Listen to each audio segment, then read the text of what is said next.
sur les rails du Liban. Le 3 août 1895, le premier train relie Beyrouth à Damas, à travers les montagnes du Liban. Une concession accordée à la France en 1891 donne naissance à la Société ottomane des chemins de fer, la DHP, une prouesse pour l'époque. Pour franchir le mont Liban, les ingénieurs suisses adoptent un système inédit dans la région, la voie à crémaillère.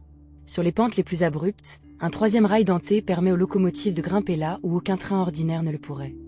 Autour des gares de montagne, comme Sofar, naissent de véritables villes de villégiature.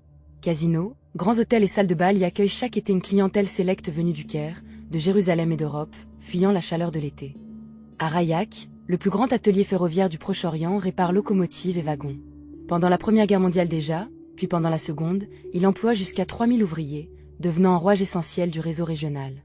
Après l'indépendance, la route et l'automobile prennent le dessus, et le rail décline peu à peu. Avec le début de la guerre civile en 1975, les trains s'arrêtent net. Ils ne reprendront jamais leur service. Aujourd'hui, la gare de Beyrouth semble figée depuis un demi-siècle, ses horloges arrêtées, ses quais silencieux. À Rayak, des dizaines de locomotives rouillées dorment encore sous les arbres, vestiges d'une autre époque. Depuis 2005, l'association Train-Train milite pour sauver ce patrimoine oublié. En 2018, les journées patrimoniales de Tripoli exposaient encore des locomotives centenaires, rappelant qu'un jour, peut-être, le rail libanais pourrait renaître. En 2026, un mémorandum régional entre la Turquie et l'Arabie Saoudite relance le débat sur une réactivation des lignes Tripoli-Homs et Beyrouth-Damas. Un siècle après son âge d'or, le rêve du train libanais reste, pour l'instant, sur les rails de l'histoire. Suez Leibniz.